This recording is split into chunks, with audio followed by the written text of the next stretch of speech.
aparte de dar las gracias a todos los presentes y dar las gracias al Centro Cultural La Malagueta, creo que Rodrigo y yo coincidimos en que también darte las gracias a Antonio, primero por la escritura de un libro que coincidíamos el sábado, que nos va a generar todavía muchas lecturas y muchas vueltas por las capas de significados que contiene, y luego, bueno, por el privilegio que supone también para los dos el poder sentarnos aquí para hablar contigo de este libro.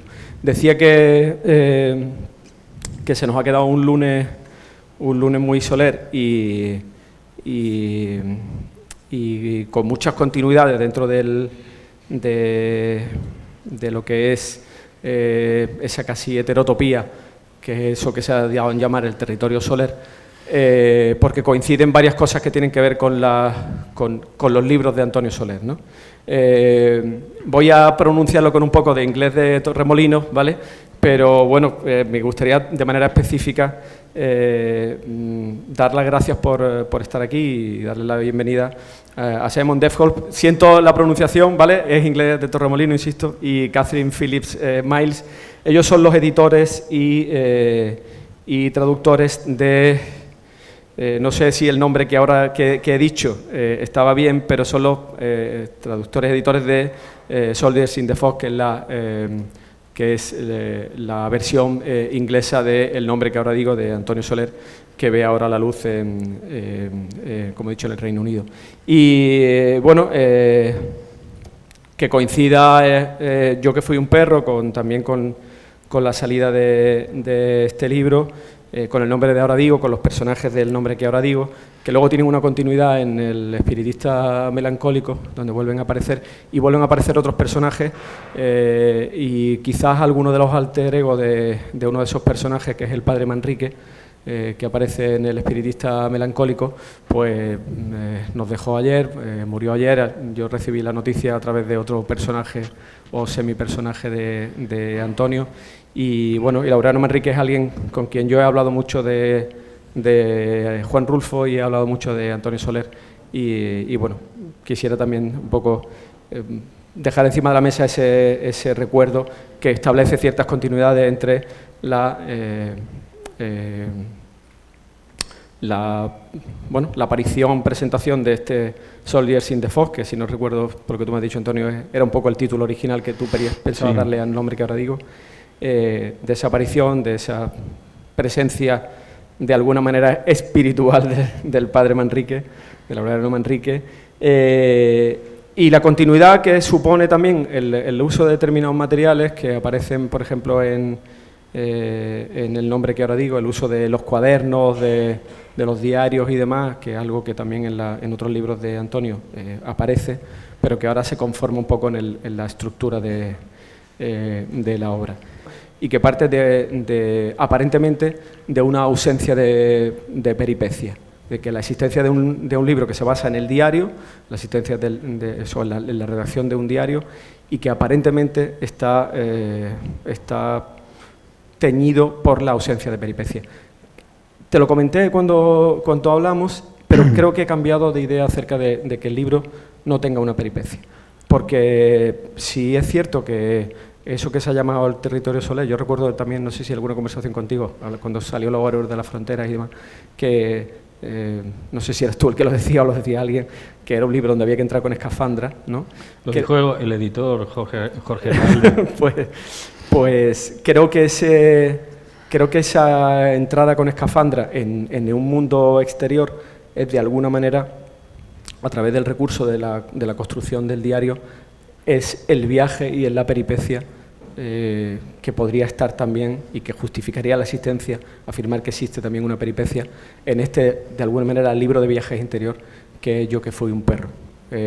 La construcción del diario, el que yo afirmo, creo que estamos en horario ya no infantil, con lo cual puedo decir esto, del personaje más hijo de puta de toda tu narrativa. Creo que es el más villano, creo que es el más malo, y creo que además nos coloca ante la presencia, lo hablábamos Rodrigo y yo el sábado noche, nos coloca ante la presencia del mal en estado puro y cotidiano, y y la necesidad de saber identificar la presencia de ese mal, ¿no? Entonces, hay continuidad con otros libros de Antonio, como suele pasar siempre, y de pronto se cruza caminando por el libro Luli Gigante, que viene desde el camino de los ingleses y va hacia el futuro, y aparece Ana Galán, que va hacia un futuro seguramente también muy contaminado por ese presente de Yo que fui un perro. El futuro que la espera en Sur, pues está muy contaminado por la maldad, o sea, por la gente que quizás desconoce que es mala y que tampoco a veces sabemos identificar como malos. Y creo que el término puede parecer un poco maniqueo o gastado, pero creo que la idea de malos y de maldad me parece que está muy presente. Por eso decía que no es que sea una novela sin peripecias. Creo que la peripecia está, y que creo que dentro de esas muchas lecturas que hemos coincidido Rodrigo y yo en que podemos todavía hacer del libro, pues bueno, pues está ahí. Es una novela que creo que hace de la necesidad justificada por la existencia del diario, de la limpieza de la literatura, es decir, evitar la literatura, porque es un personaje que no es escritor, con lo cual trata de evitar la literatura. Bueno, no es que trate de evitarla, sino simplemente que es algo que no le interesa, pero acaba necesariamente contaminado de literatura.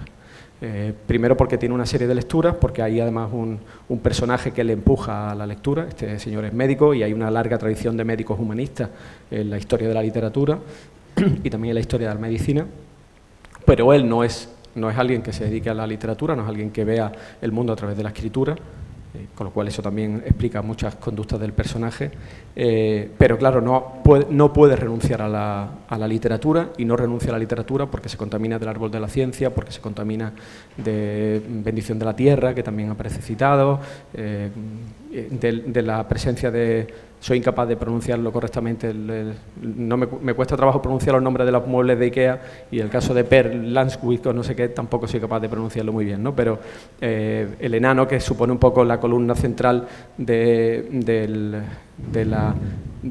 digamos, del modelo que él emula en la construcción de su propio diario, hace pensar que el personaje al final, y que en realidad nadie puede huir de la literatura cuando trata de explicar y explicarse el mundo. Y luego, además, claro, al final es que el libro dialoga con el resto de libros. Creo que al final todos los libros lo hacen, los libros dialogan, hablan entre sí, y también habla con la literatura. El libro también habla con la literatura, y habla uno puede buscar en esos espacios de las novelas de Soler, puede tratar de colocar también este libro, pues, por ejemplo, porque en Sacramento hay unos bloques que, cuando yo veo a este personaje hablar y mirar hacia el edificio de enfrente y dialogar con el espacio y con la propia arquitectura y con la propia ciudad, pues no puedo por menos de tratar de colocarlo también en un espacio urbano que también determina los personajes, y que en este caso, bueno, pues podría ser también esos dos bloques enfrentados que aparecen en Sacramento, ¿no? Con el Callejón de las Puercas en medio y tal. Y digo que no renuncia a la literatura el personaje, y que hay un diálogo con todas las obras anteriores de Antonio por cosas como esta. La noche como una gran puerta cerrada. Las puertas que nunca encontramos, caminando a ciegas. Todas esas ventanas, toda la resignación que había al otro lado de las ventanas. Si la gente no anduviese adormecida, resignada, estaría ahí asomada gritando, aullando, pero todos estamos agazapados, aguardando, esperando los momentos que nunca van a llegar. Sigue un poco más adelante y dice: yo también tenía ganas de gritarle a las ventanas, de alertar a toda esa gente asustada, despertarla, anunciarles que la vida se le está escapando, que es agua entre los dedos. Todos los días tendría que haber alarmas sonando, alarmas antiaéreas para concienciar a la gente de que los aviones de la vida, los bombarderos silenciosos, no cesan de llegar como un día le llegaron a mi padre. Los muertos en las mesas dispuestos a la disección, los vasos sanguíneos confundidos con los músculos, las fibras consumidas, momificadas. Mañana estaréis en esa mesa, me daban ganas de gritar, pero lo único que hacía era caminar por la acera, esperar en los semáforos, mirar las ventanas como si fueran pozos con gente ahogada. creo que el personaje, obviamente, con ese tipo de anotaciones en el diario, no renuncia a la literatura y necesariamente tira de la literatura a la hora de explicarse el mundo. La idea es que los dos te preguntemos cosas, pero y bueno, y ahora Rodrigo pero yo te quiero dar las gracias por la oportunidad, porque porque creo que el libro, insisto, va a dar mucho de sí, y aparentemente no había peripecias y creo que el libro va a dar mucho de sí en la conexión con el resto de los 16 libros anteriores. Rodrigo, tú... Sí, bueno, coincido contigo en darle las gracias al Centro Cultural La Malagueta por recibirnos, a ustedes por abarrotar el espacio, pero sobre todo cuando Antonio me pidió que participara en la presentación, lo recibí como un regalo, una deferencia inmerecida y que, bueno, me encantó ser de los primeros en recibir el libro y ya familiarizarme con él. En efecto, el sábado nos reunimos Felipe y yo un poco para planificar cómo íbamos a organizarnos, pero en realidad, aparte de muchas otras cosas que hablamos, terminamos hablando sobre el protagonista de esta novela como un misterio que no podíamos descifrar, ¿no? Era como conocer a alguien tan radical, tan nocivo, tan destructivo, este tipo de personas que quizás todos en algún momento conocimos y que simplemente no lográbamos descifrar. Creo que esa especie de perplejidad es una de las mejores cosas que se pueden decir sobre el personaje de una novela. Yo que fui perro es una novela construida a modo de diario que arranca el 23 de enero de 1991 y cumple como ese ciclo de prácticamente medio año, si no me equivoco, hasta junio, que es como el ciclo lectivo del personaje Carlos, que es un estudiante de medicina, un estudiante que tiene una novia que se llama Yolanda, con quien vive además enfrente y con quien mantiene una relación que hoy diríamos tóxica, ¿no? Esa palabrita que ahora circula, bueno, el paradigma de un tipo de relación tóxica, de una también, como se dice ahora, masculinidad tóxica, bueno, está en líneas generales representada en esta novela, pero, como dijo Felipe, creo que el protagonista de esta novela es uno de los personajes más detestables, humanos y fascinantes que yo he leído en muchísimo tiempo, ¿no? Y atreverse a darle cuerpo, voz y vida a un personaje de esta calaña que encarna este tipo de visión de la vida, de las relaciones, donde los otros son meros figurines de un drama que siempre es personal, a mí me parece algo que solo un escritor con muchos kilómetros a cuesta puede hacer, y ese es el caso de Antonio Soler. Y lo hablábamos también, que esto es un tipo de maldad que aterra por lo cotidiana que es, por lo cercana que puede ser a cualquiera de nosotros en algún momento de la vida o en distintos momentos de la vida. No es una encarnación del mal como puede ser la del fascismo, como puede ser la del comunismo. O sea, no es un mal histórico, sino es un mal profundamente humano que a uno le lleva a preguntarse, bueno, ¿qué hizo que este personaje fuese así, ¿no? Y creo que ya desde el punto de vista de la escritura, de las cosas que a mí más me fascinaron son los recursos que utiliza Antonio Soler. Como dije, un diario, lo cual supone una escritura en primera persona, lo cual supone también una sujeción total del lector a lo que diga el narrador. Y este es un tipo de narrador en primera persona muy poco fiable. Es alguien con una personalidad, yo lo vi profundamente histérica, o sea, esto es un catálogo de neurosis, este personaje, que al leer sus comportamientos ya uno empieza a dudar del punto de vista que él tiene sobre los otros personajes, ¿no? Y sin embargo, es tan persistente, tan cíclico, tan claustrofóbico este relato que en parte uno termina a veces dudando, a veces pensando, ¿será que la madre de Carlos efectivamente tiene un romance, sea con un hombre escondido sea con su supuesta mejor amiga Carmen. Es decir, es ese tipo de personas que no solo tienen rasgos psicopáticos, sino que contagian su psicopatía, ¿no? Y queda la pregunta también de si es efectivamente propiamente un psicópata, porque en todo caso sería un psicópata bastante reflexivo e introspectivo, ¿no? Es un poco, y no estoy mintiendo, cuando uno lee Hamlet, ¿no? Uno dice, bueno, Hamlet ¿está loco o se hace el loco? Al final uno no sabe qué está pasando allí, ¿no? Y con este personaje, al igual que como personajes como Memorias del subsuelo de Dostoyevsky, El extranjero de Camus, uno simplemente no termina de descifrarlo, ¿no? Yo quería preguntarte, Antonio, por estas decisiones técnicas, ¿no? Porque como dice Felipe, tú escoges un camino y ese camino técnicamente no se abandona de principio a fin. Y eso es una jugada arriesgadísima, porque el lector puede o no puede pactar, ¿no? Y sin embargo, creo yo que la apuesta te ha salido muy bien porque este es un personaje que, insisto, cuando terminen de leer la novela no lo van a poder olvidar, ¿no? Entonces, si nos puedes contar un poco sobre el hallazgo de este personaje y esa decisión de escritura que a mí me parece como tan importante. Bueno, buenas tardes. Agradezco especialmente al Centro Cultural de la Malagueta que acoja la presentación de este libro. Para mí es muy especial, después de haber estado aquí un curso en un club de lectura compartiendo la pasión por la literatura, es muy especial, digo, estar de nuevo aquí en la Malagueta. Y especialmente se lo quiero agradecer a Salomón Castiel por poner en pie esto y a Virginia Quero por conducirlo como lo hace. Y a todas las personas que han decidido venir aquí esta tarde, sin duda. Y inevitablemente que quisieran compartir conmigo esta tarde de perros a Felipe y a Rodrigo.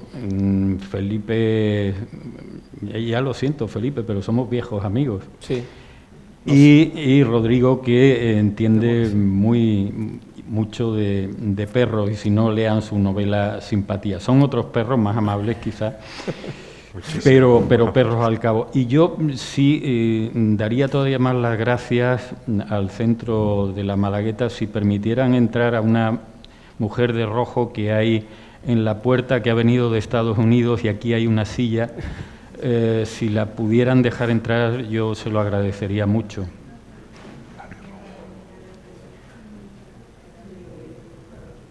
Ya van a por ella. Son unos cuantos kilómetros para compartir la tarde de perros. Y bueno, Rodrigo, os agradezco mucho el interés con el que habéis leído esta novela. Verdaderamente, tú como buen novelista, como buen contador de historias, creo que has dado en el punto exacto de la diana, porque ese era el reto, esa era la cuestión.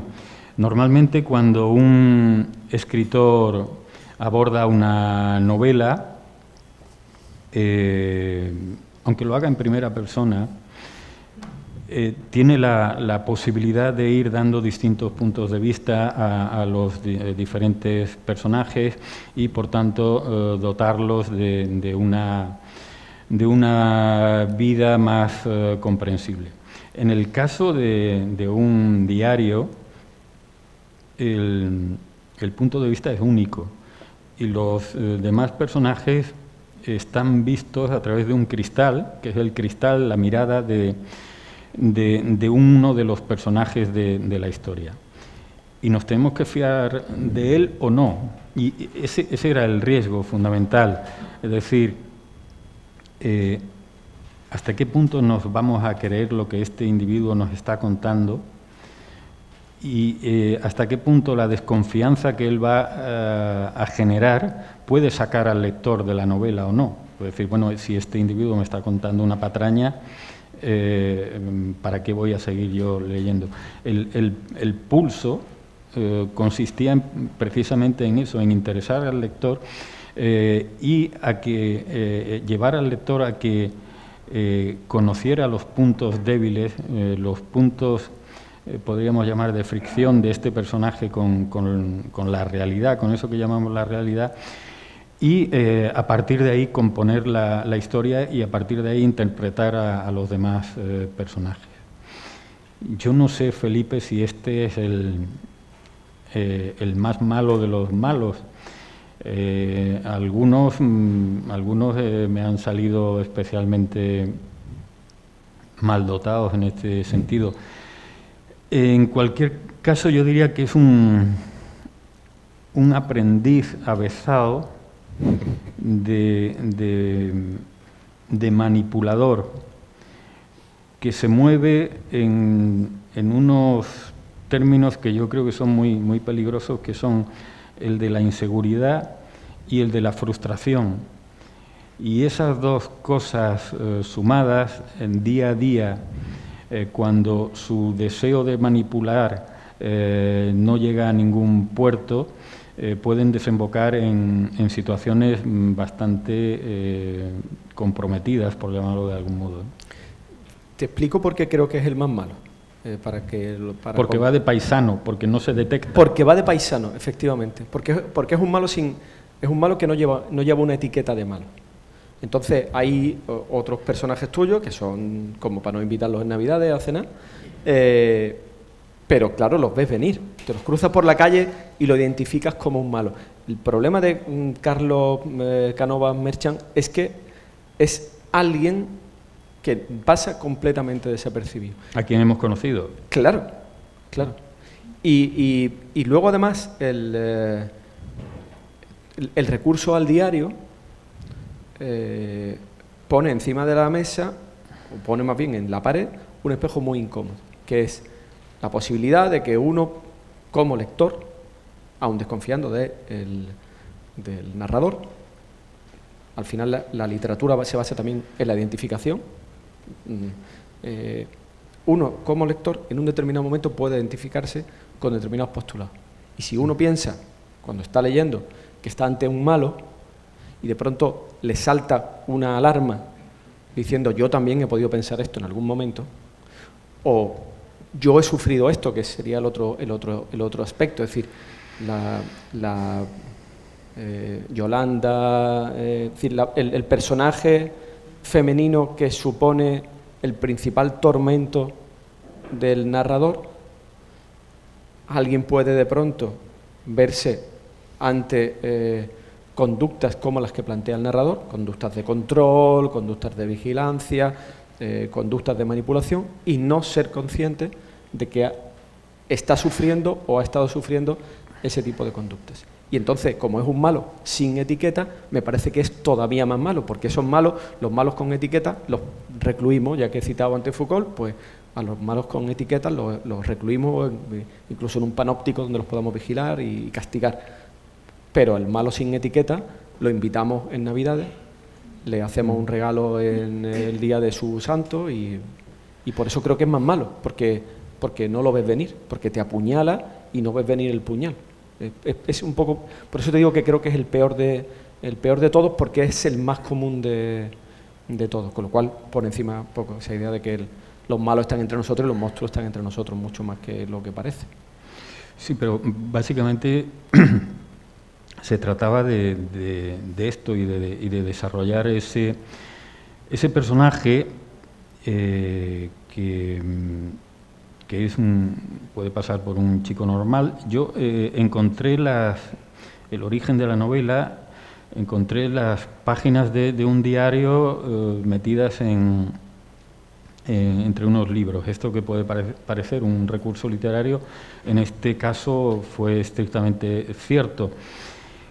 Eran unas cuantas páginas sin pretensión literaria, pero ahí se palpaban varias cosas. Aparte de esta cuestión de un chico aparentemente normal que me imagino que los amigos en todo caso dirían es un poco especial, es un poco rarito, quizá demasiado celoso, pero como tú dices, con apariencia de normalidad, y que su círculo más cercano no podía percibir en él ni un monstruo ni nada que se le parezca, y que a su vez está lleno de una enorme carga de sufrimiento fundamentalmente por la distancia que él tiene con respecto, no ya a su novia, a la que no puede controlar, sino con respecto al mundo.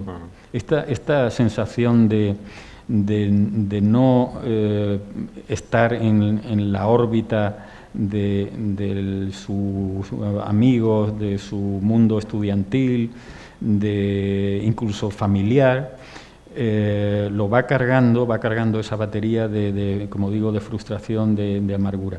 Ese es el personaje, pero cuando yo vi esas páginas, la primera idea que me viene a la cabeza, ¿cómo ha sido la vida de este personaje real? Pues seguro que ha estado contigo, tomando, o con cualquiera de nosotros, y que ha pasado completamente desapercibida su maquinaria interna. Y esa maquinaria interna la hemos percibido todos y como tú dices, a veces la hemos rozado o puede que una sombra haya pasado por nuestro lado. Fíjate que de la misma fascinación mía por la decisión estilística que tomaste, ¿no?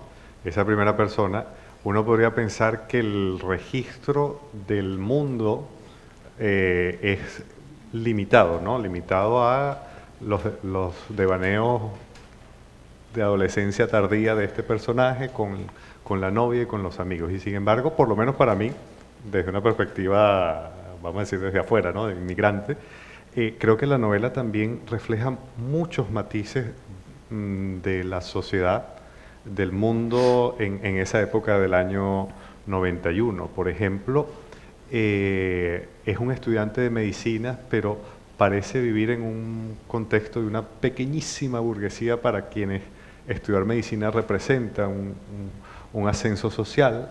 Es un personaje además de una represión sexual tremenda, que eso creo que se trabaja poco, la represión sexual en los hombres, porque Yolanda es una muchacha bastante conciliada con su cuerpo y con sus experiencias, y lo que más le revuelve la bilis a Carlos es ver cómo Yolanda, quizás según sus criterios, saca lo peor de él en términos sexuales, que es una sexualidad además bastante común, ¿no?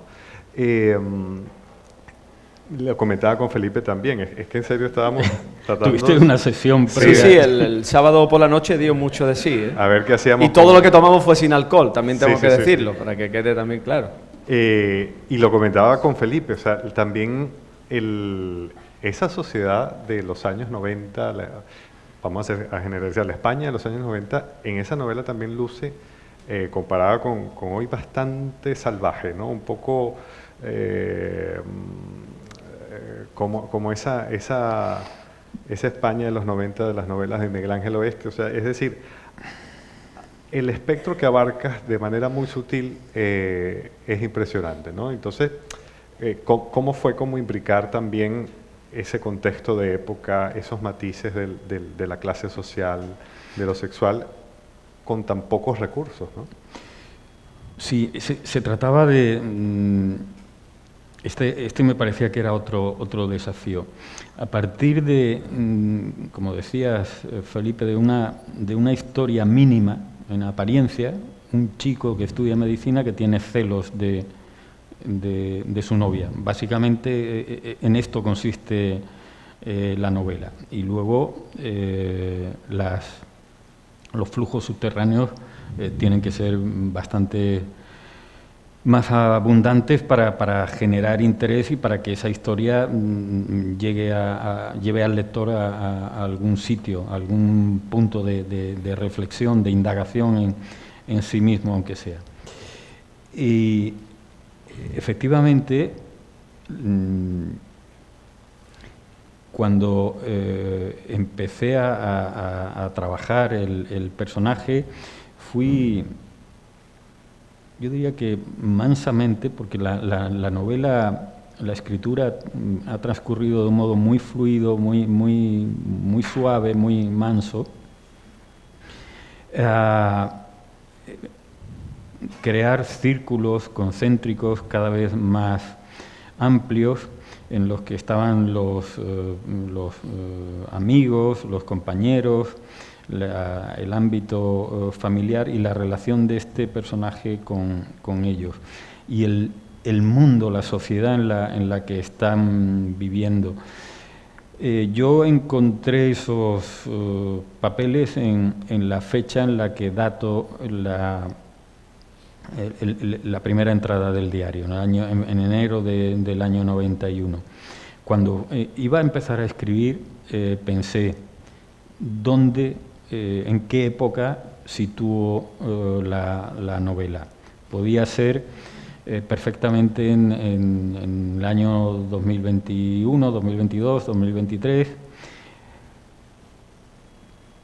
El personaje iba a ser el mismo, porque las características de estos personajes son las mismas, desde Otelo hasta hoy mismo, pero había otras cuestiones que exactamente no eran las mismas y que pueden marcar una época. Efectivamente está esa sociedad que está saliendo todavía del tardofranquismo, que no está concretado en ninguna parte, pero que creo que está en la atmósfera de la novela. Está todavía una represión sexual acusada en una parte de la juventud, y otra ya se ha liberado de todo eso. Probablemente el protagonista y su novia tienen un pie cada uno en una época, y eso naturalmente hace que la colisión sea casi forzada, casi natural. Y el haberlo llevado a esta época actual habría dado paso a otros mecanismos de control por parte del protagonista con respecto a su novia. Por ejemplo, me imagino los teléfonos, los móviles, los WhatsApp, todo este tipo de control que ahora se puede ejercer.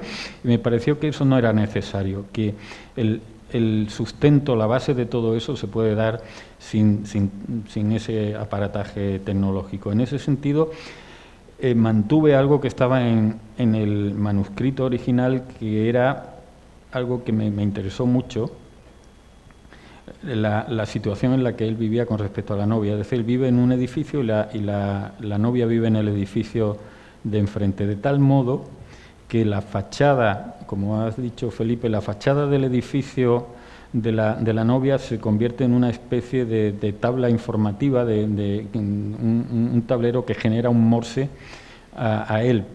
Por ejemplo, tiene la luz encendida, está ahí.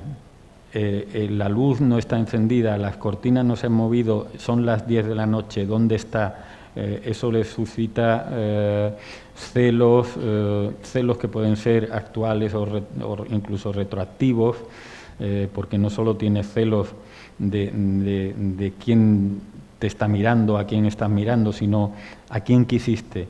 Y lo quisiste más que a mí, él te quiso mejor que yo.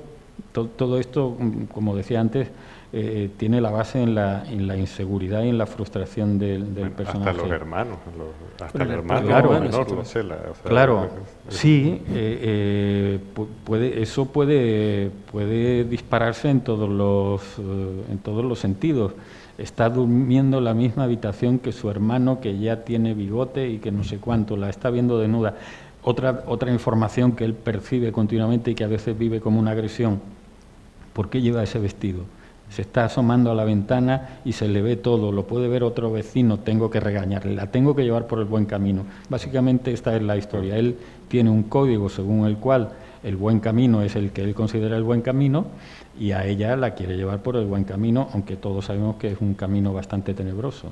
Sí, pero es un código que solamente funciona en una dirección, que es Claro. lo normal en este tipo de situaciones, porque luego no tiene ningún tipo de problema en relacionarse con compañeras de la facultad y generar una especie de tensión también sexual con las compañeras, se fija, también está pendiente de cuáles son sus evoluciones, de si puede quedar, si no puede quedar. Es decir, el personaje es un cabrón con todas las letras y en todas las direcciones que uno lo contemple, precisamente por este tipo de cosas que, insisto, que es que el problema de esto es que están como muy normalizadas. Tú dices, hubiera podido poner ese personaje a día de hoy y lo mismo que es en ese momento, ese personaje se vería acompañado por gente que justificaría todas sus conductas, Sí, claro. porque le parecía lo más normal del mundo. Alguien que tiene celos porque es un poco celoso, eso tampoco pasa. No solo eso, sino que nada, ¿no? puede ser positivo, mira cuánto Claro, la quiere, ¿no? claro. Entonces, es decir, el tipo genera o tú generas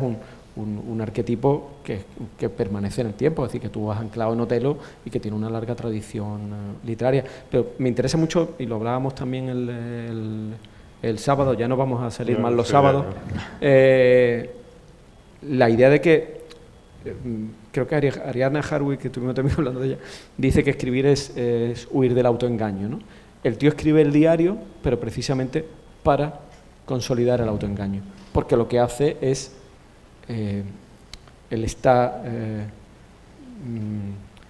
si pretende a través de la escritura explicarse algo y explicar algo, es un intento fallido. Y creo que él, además, no se fía ni siquiera de su propio intento por un recurso que a mí me parece interesantísimo, que es el recurso incluso tipográfico que tú utilizas de el tachado, el borrado y el tachado, que creo que son cosas distintas, porque todo eso introduce en la propia lectura y en el propio relato, en el propio discurso, introduce un elemento que al final al lector le genera todavía más inquietud.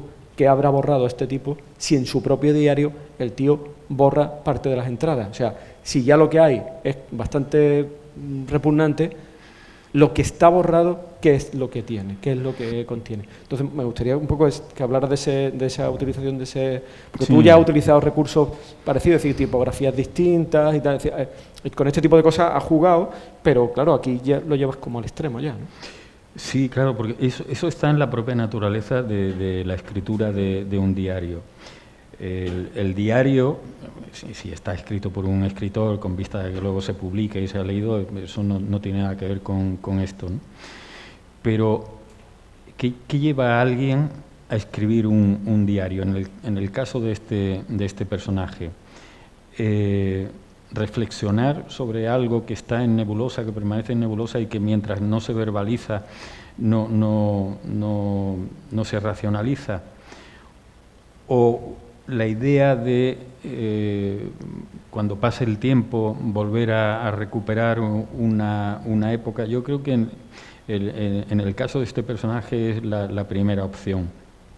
Quiero, dado ese aislamiento que tiene con respecto al mundo, quiero lanzar un arpón que me ate al mundo, un intento de explicarme a mí mismo determinadas cosas. Y a medida que va escribiendo, a medida que él intenta explicarse cómo son los demás, el lector de ese diario, en este caso de la novela, lo que básicamente está viendo es un autorretrato de él. Es decir, él intenta saber cómo son los demás, pero palabra a palabra lo que va haciendo es autodefinirse, se está retratando por completo. Y en determinados momentos de furia, de ira, de celos exacerbados, escribe cosas que ni él mismo quiere luego volver a leer. A ella, en una discusión, le puede decir cualquier barbaridad, y eso lo borrará el viento. Pero lo que queda fijado, lo que queda escrito, por suerte, todavía tiene una identidad mayor. y él lo borra porque no quiere ni siquiera a sí mismo decirse que él ha podido comentar esas palabras. Y en algunos casos, en el diario dice quizá tendría que tachar más, y en algún punto dice quizá tendría que borrarlo todo. Sería un modo de borrar la imagen que él mismo, en contra de su propia voluntad, está dando a los demás. Y además, como tú decías, hay conexiones con otros libros. El personaje va leyendo literatura, unas veces de una más calidad, otras menos. Algunas de esas lecturas, por cierto, son las que yo leía con la edad que puede tener este personaje.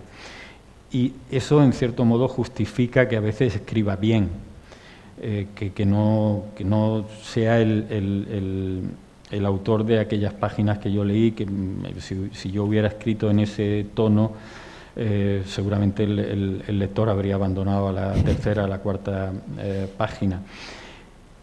Y entre esas lecturas juega un papel importante, hay dos, creo yo, que juegan un papel importante, que son, por un lado, El enano, de Paul Lagerkvist. Se lo pregunté a un sueco, y vale. era así. Es un libro muy interesante. El protagonista es un bufón, un enano, en la corte de un rey nórdico, quiero recordar que del siglo XV, XVI, y este enano, este bufón, tiene una gran soberbia y está continuamente juzgando a los demás. Y en cierto modo mi personaje se siente identificado con él, porque también él es un enano moral en este caso. Y la otra lectura importante a la que recurre y que va mencionando de vez en cuando en el diario es El árbol de la ciencia. El árbol de la ciencia me venía muy bien porque su protagonista, como todos saben, también es un estudiante de medicina, alguien con cierto conflicto con el mundo, y dentro del árbol de la ciencia se cuenta la historia de una monja que ha escrito un diario y que una vez muerta alguien encuentra y lo lee. Y cuando mi personaje lee eso, se siente un tanto espantado pensando, ¿leerá alguien alguna vez mi diario? Entonces tendría que tachar muchas más cosas, ¿no? Este juego de finalmente el porqué de la escritura me interesaba mucho, y algo de eso quería apuntar con estas cuestiones técnicas. No sé si después, me imagino, daremos paso a las alguien... preguntas, pero menos mal que mencionas esto, lo del enano, porque, claro, la puerilidad y la maldad de este personaje absorben tanto que puede a veces dar también una visión de la novela en un solo sentido y dejar de lado un aspecto que también está presente, que es el humor. O sea, sí, hay unas dosis de humor que a mí me gustaron mucho. Por ejemplo, eso, este personaje que tiene unos delirios de grandeza tremendos, porque en parte dice que él va a seguir escribiendo el diario para que el mundo sepa cómo era Yolanda, ¿no? De lo malvada que era, ¿no? Y se identifica con el enano, o sea, no se da cuenta de la identificación que está haciendo, o en algún momento dice, bueno, ya, lástima, ya esta no es una época de hombres, ¿no? Y a renglón seguido acompaña a Yolanda a comprarse esmalte para las uñas. Entonces, la novela tiene también ese costado, y esos son los puntos donde uno corre el riesgo de identificarse un poco con el personaje, de entenderlo, porque tiene un costado también muy risible, ¿no? Sí, bueno, aquí está mi amigo Antonio Fontana, me ha dicho que se ha reído a carcajadas, y yo le decía que en su momento Justo Navarro me dijo que básicamente yo lo que escribo son libros de risa. Bueno, el sentido del humor de Justo es enorme, como saben todos los que lo conocen, pero sí, también me interesaba, aparte de que forma un componente de mi propia existencia, me interesaba dotar al personaje de cierta carga de histrionismo, en cierto modo, ¿no? y de situaciones que llevan por medio de sus amigos, a veces de su torpeza, al humor, incluso a la risa. Se me ocurrió, por ejemplo, el momento en el que él va un amigo a verlo, un amigo de la burguesía que ve el pisito donde vive y dice, bueno, y tal, y él está un poco cohibido, está en pijama y por ser muy amable lo acompaña a la puerta y se le cierra la puerta y él en ese momento se da cuenta que está en pijama y que además el pijama es una camiseta de Superman y se refugia en la casa de un vecino al que apenas conoce, que es un borracho y que lo obliga a beber anís por la mañana, en fin, ese tipo de situaciones para descargar también el grado tenebroso que puede tener la otra cara del personaje, y porque esas cosas al final forman parte de la vida y de la realidad. Y luego hay una fijación botánica, antes de que empecemos, en fin, porque quien quiere, hay una fijación botánica que tú tienes con las aspidistras, que quizás también deberías explicar. No quiero decir por qué introduces las aspidistras ahí, el personaje tiene una fijación con las aspidistras que no, en fin, me gustaría que hablaras del asunto y siempre tal. la imagen de los árboles también. Sí, pero me ha llamado mucho la atención las aspidistras, que son un personaje más. Yo no sé si quiere más a la novia o las aspidistras que tiene en la terraza. Yo creo que el amor por las aspidistras es más noble. No lo sé, vosotros dos sois escritores. ¿Por qué? ¿Por qué salen esas cosas? No se pueden explicar. Y claro, no sabe, yo de pronto, cuando escribo, normalmente visualizo mentalmente aquello que estoy escribiendo. Imágenes que luego tienes que transformar en palabras, y en esa visualización vi a este chico en la terraza, el edificio de enfrente, sentado espiando a ver si se movían las cortinas, si aparece la madre de la otra o aparece ella y con qué ropa aparece, si le complace, no le complace, y unos macetones de aspidistras. Y esa imagen del verde, y a veces que ha llovido y las gotas caen y él está allí casi como una estatua, me dieron ese juego y esa posibilidad. Y hablando de lluvia, y el libro acaba diciendo lloverá y tal, curiosamente el título con el que trabajé en los primeros meses era Lluvia, y tampoco sé por qué. No, a mí me parece, por ejemplo, la parte de las aspidistras, bueno, lo menciono porque eso también me parece muy cómico. O sea, yo veía al personaje y me daba la sensación de que el hombre estaba camuflado detrás de las macetas, mirando hacia el edificio de enfrente a ver si la novia estaba, si estaba el hermano, qué tal. Entonces me parecía como muy ridículo todo bueno, el tipo es como muy risible en algunos momentos, pero me pareció muy ridículo el tema de las aspidistras. Yo lo veía casi echándole el abono y limpiándolos con un trapito para que estuvieran limpios. Sí, hay una deriva también en el personaje y en la relación con la chica, que se va reflejando en el diario hasta llegar a un punto en el que, como es un diario y no hay un narrador informativo, el lector va viendo que esa dispersión mental, esa disgregación de la relación y del propio individuo se va plasmando en las entradas del diario, que llega a un punto en el que van languideciendo, se van haciendo más breves, más dispersas, días en los que ya no escribe, el mundo se le va apagando y aparecen unos personajes que hasta ahora no habían aparecido. Es decir, parece que todo en su vida se está dislocando. Ese juego técnico también me interesaba. Y sobre todo creo que lo podía ejercer al final de la novela, cuando ya tienes la complicidad del lector, es decir, quien ha llegado hasta aquí ya sabe que te va a acompañar en el juego, que ese era otro problema, como apuntaba Rodrigo al principio. Entras en el juego que te propongo o no entras, ¿no? De todo o nada, sí. Ese era el riesgo, el todo o nada. Pero bueno, yo creo que para eso estamos, ¿no? Yo no te he visto repetir nunca el mismo esquema, tampoco. Sí. Se trata un poco de eso. Bueno, si alguien quiere realizar preguntas, que yo no veo nada desde aquí porque me da mucho las luces y tal, y no sé si... Pero hay un micrófono por ahí, o sea que... Y no soy capaz de ver nada. Aprovechen de preguntar. Uy, sí está lleno esto. Oportunidad de lujo para ver si entienden un poco al personaje. Allí, por allí, al fondo ahí.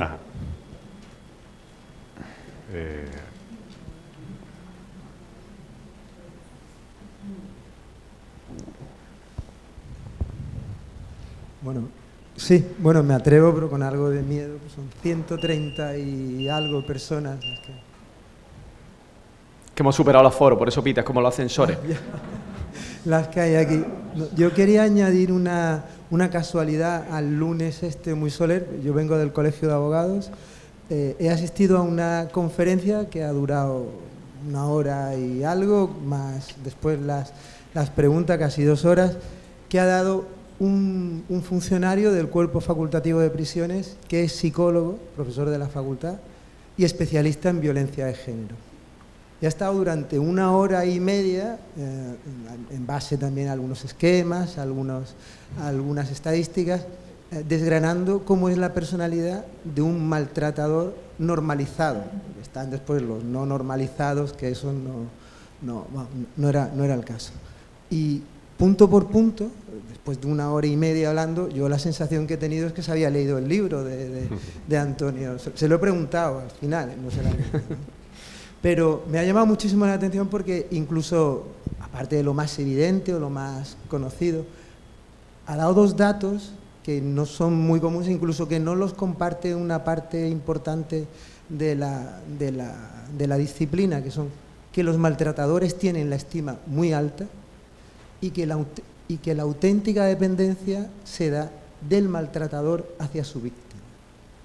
Todos esos rasgos, la construcción del personaje tan detallada, con todos esos matices, es lo que me ha llamado la atención. Y la pregunta era si tú has hablado con él, si al final es que has hablado con el psicólogo, o has volcado, digamos, todo ese aparato documental que pueda haber, o en esa escritura fluida que has dicho, has salido el personaje por intuición o, digamos, por las referencias que hay, teniendo en cuenta que los estudios y todo ese trabajo está hecho en los últimos 4 o 5 años, y hablamos de un personaje que tiene 30 casi.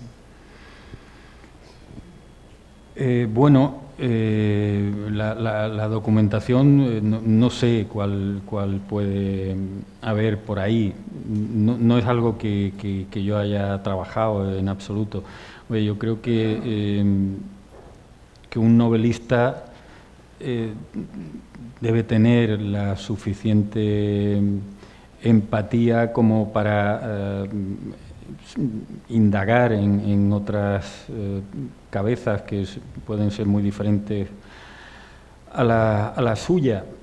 Y no he hablado con ningún psicólogo, salvo que el otro día fui a una radio y había un psicólogo, no sé si sea el mismo, que se llamaba Borja, y también había estado en prisiones y tal, y me dijo, oye, es tal cual, y no sé qué. Pero ese puede que sea un trabajo de la psicología y de la sociología, el del maltrato, e incluso de la política en algún caso, pero a mí me interesaba fundamentalmente abordar el personaje desde un punto de vista literario, y el hecho de que yo escribiera esta novela no tenía ninguna pretensión psicológica ni sociológica, ni mucho menos, ni tampoco política, aunque todo está contaminado naturalmente de psicología, política y sociología. A mí lo que me interesaba era desarrollar un trabajo fundamentalmente literario, y es lo que he hecho, en torno a un personaje, darle la mayor carga de veracidad y de profundidad posible. Y además, es lo que comentaba Felipe, es que hemos conocido a muchos personajes de características muy parecidas.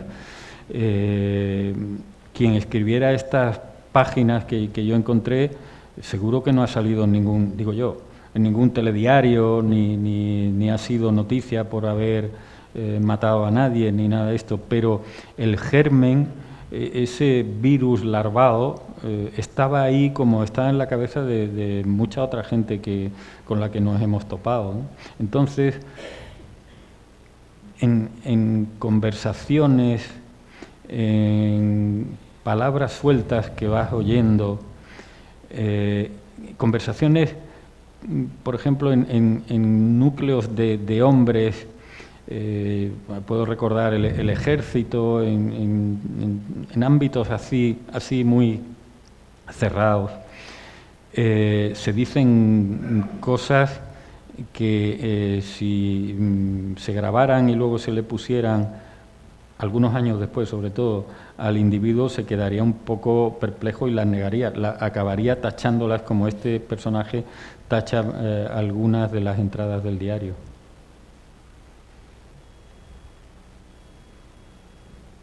Otra pregunta.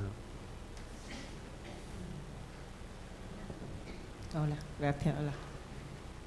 No sé si voy a hacer una pregunta un poco absurda, pero por ejemplo, cuando he oído hablar del psicólogo hoy, estabas diciendo que realmente no te has requerido de formarte en psicología respecto.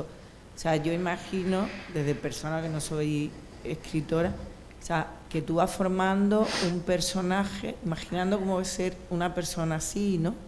No lo sé si llevo lo correcto, de cosas que vas percibiendo y vas formando un personaje. No sé si hasta qué punto piensas que la idea que tienes del personaje tiene que ser como un perfil muy... que has dicho que no tiene que ser psicológico. Sí, claro que sí es psicológico, sí, pero que mi trabajo no es el del psicólogo. Exactamente, sí. Por eso digo que tú te vas formando un personaje de lo que percibes que puede ser y lo creas sin tener la idea de decir, estoy creando realmente un personaje con este perfil marcado a nivel psicológico, simplemente lo dejas fluir, ¿no? No sé si me estoy expresando bien.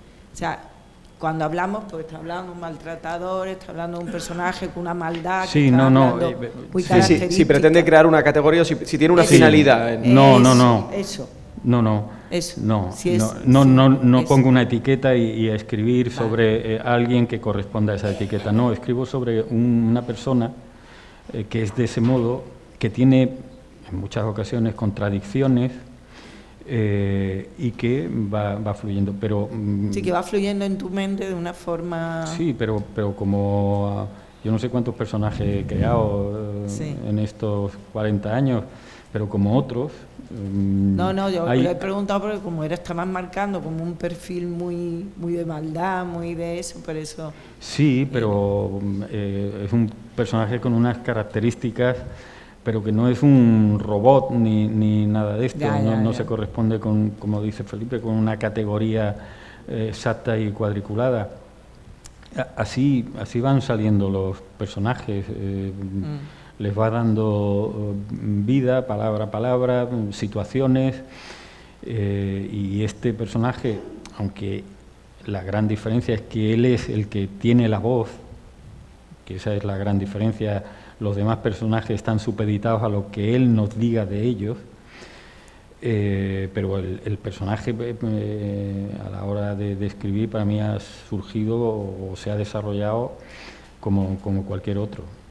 Y gracias. Y otra pregunta, me has dicho que el nombre era Lluvia, lo cambiaste a Yo que fui un perro. ¿Y aquí había más una razón que lo de Lluvia? ¿O? Sí, lo de Lluvia era más etéreo y no sé muy bien en qué momento pasa por mi cabeza Yo que fui un perro.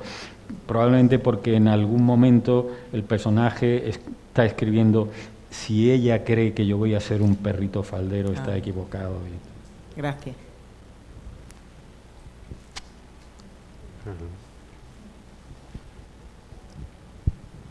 ¿Qué tal? Buenas tardes. En primer lugar, dar las gracias realmente.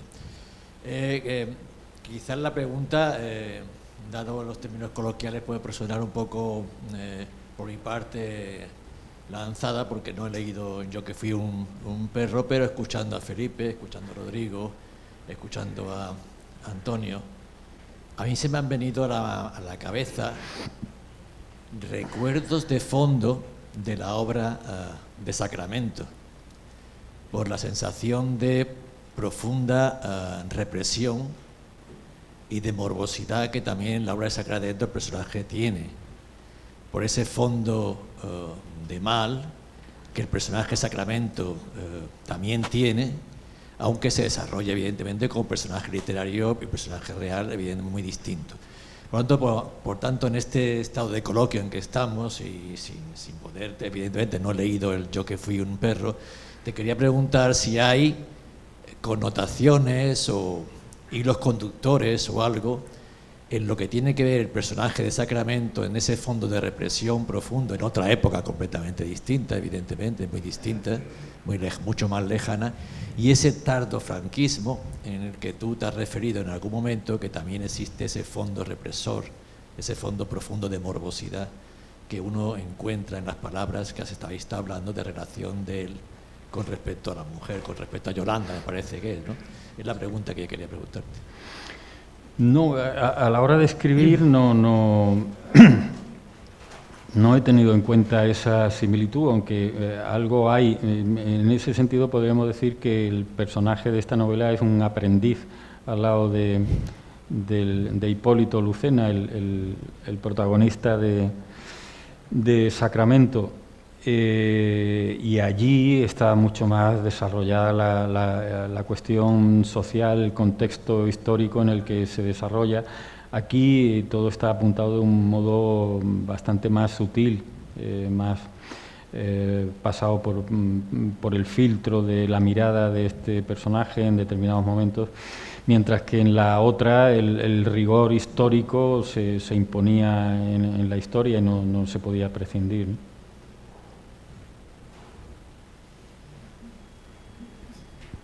Antonio, los tachones, lo que Carlos no quiere releer o a lo que no se quiere enfrentar.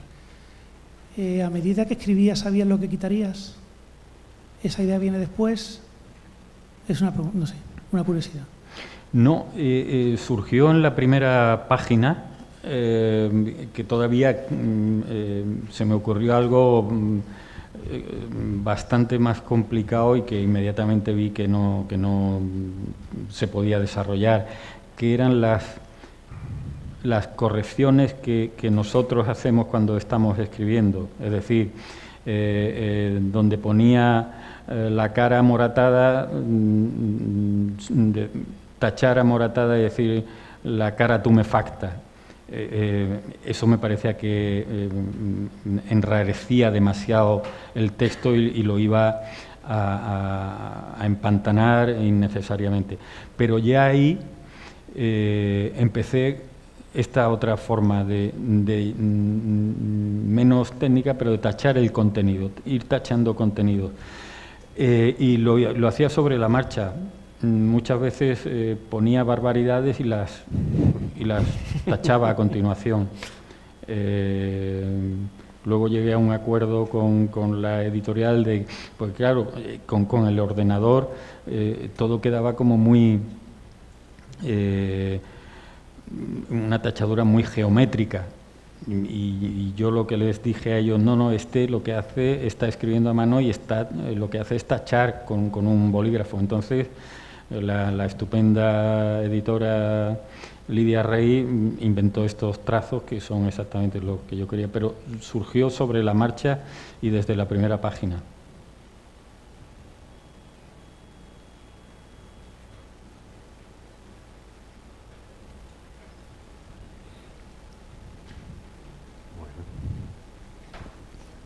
Antonio, una pregunta muy sencilla.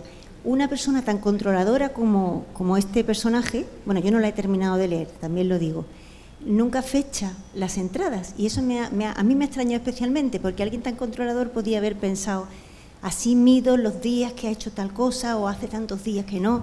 El hecho de evitar el poner la fecha concreta, ¿a qué responde?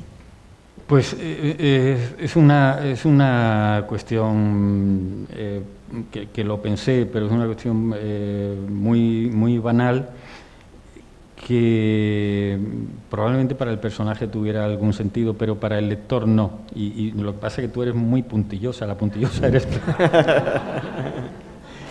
Pero yo, por ejemplo, veo las películas estas que te dicen AM248 y luego sale AM420 y tal, el espectador normalmente no está viendo la diferencia de 4 minutos, y eso aquí era completamente irrelevante. Él, en cierto modo, va marcando los días. Cuando hay pausas, él las marca en la propia escritura. Y me parecía innecesario que el lector estuviera viendo 23 de enero, 25 de enero, 28 de enero, no era nada, malgastar tinta.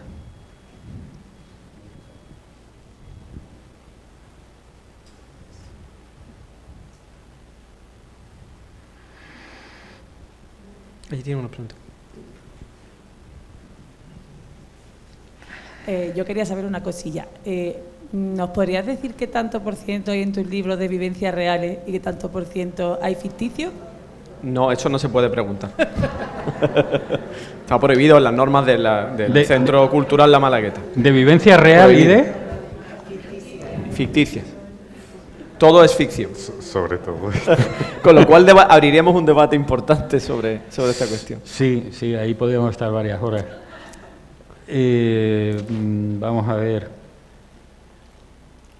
Hay una parte de realidad que es la que escribió el individuo que escribió las páginas que yo encontré. Yo he pensado también en cómo habrá sido la vida de la chica esta, si se libró del compañero este o no. Es decir, eso se supone que es real, subjetivo, pero en fin, con una base en la más estricta realidad. En torno al personaje, yo he tenido que inventar su equipo de compañía, y ahí sí que he viajado en la memoria y he usado algunos personajes que conocí en el pasado cuando tenía esa edad, alguna gente que he conocido, alguno de sus amigos. Hay incluso uno que le presta libros que por esas fechas gana un premio de relatos en el País Vasco, y yo con 21 o 22 años gané un premio de relatos en el País Vasco. Es decir, que puede que haya un personaje ahí que es un alter ego mío, y otros que conocí en la época, pero aparte de, como dice Felipe, que podemos estar muchas horas hablando de realidad, ficción y todo esto, yo diría que el 90% es ficción, el 90 y tantos %.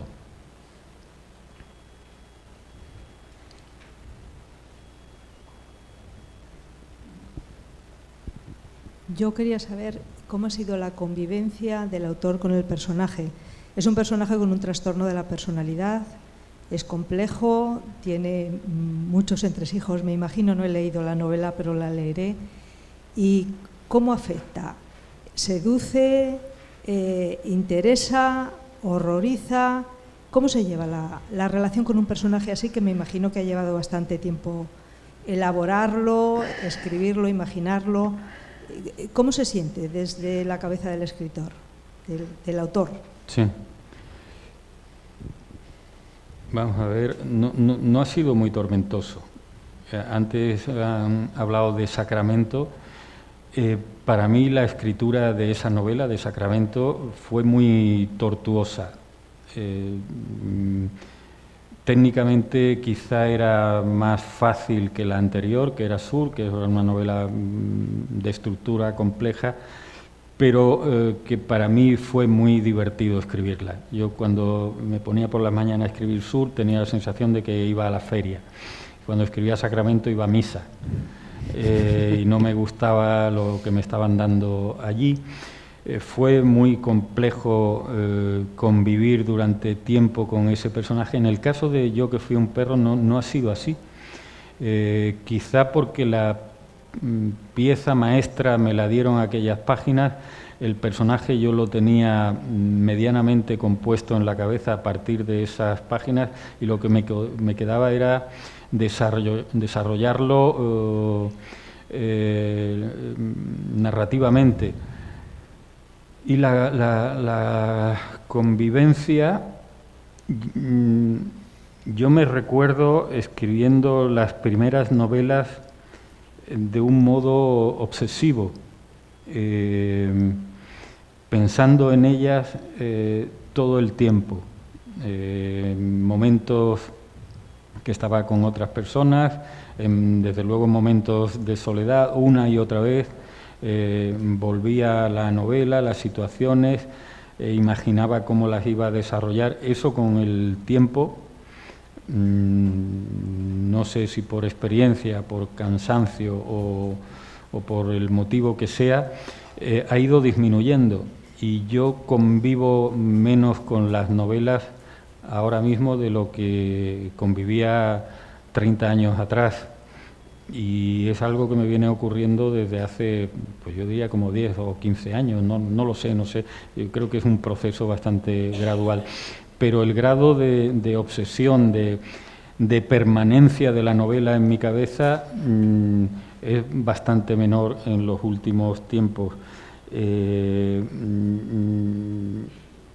No es exactamente que se haya profesionalizado, es decir, que yo piense en la novela en el momento que voy al trabajo, pero algo de esto sí que hay, o por lo menos lo que sí hay es una adaptación a mi trabajo, y que creo que eso sí los psicólogos lo recomiendan mucho a todo el mundo, que no se lleven los trabajos a casa.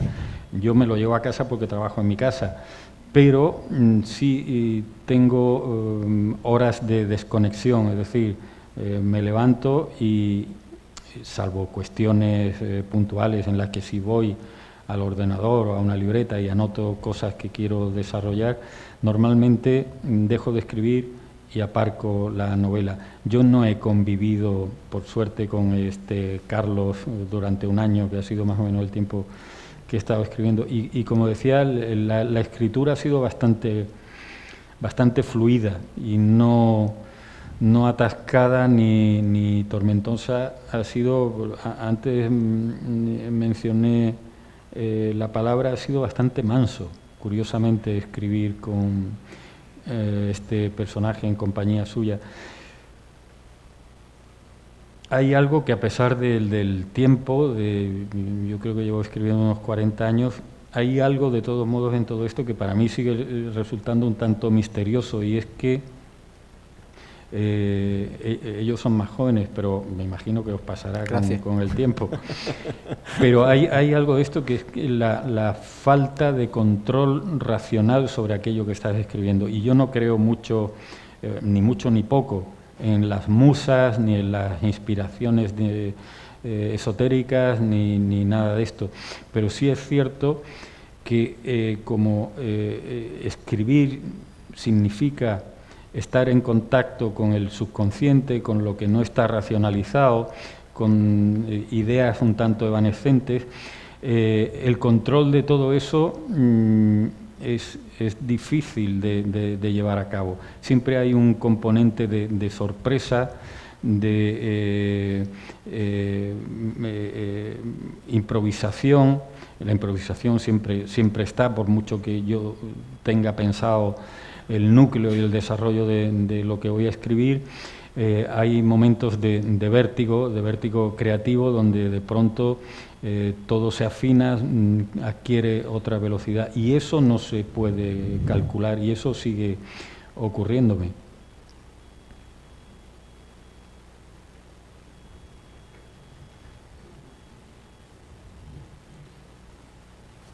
No sé si no hay más preguntas. Es que no sé hasta qué hora estamos. Yo creo que podemos... Tocará firmar libros. Antes que nos echen. Vale, pues entonces, si te parece, Antonio, Claro. Dejamos el asunto aquí. De nuevo, darte las gracias y bueno, y dar las gracias a la gente que ha venido, que espero que la tarde no haya sido como muy de perro. Y bueno, ahora Antonio se queda aquí y lo atormentan ustedes con con los libros y demás, mientras nosotros nos escapamos, que ha sonado el sonido. Gracias. Gracias.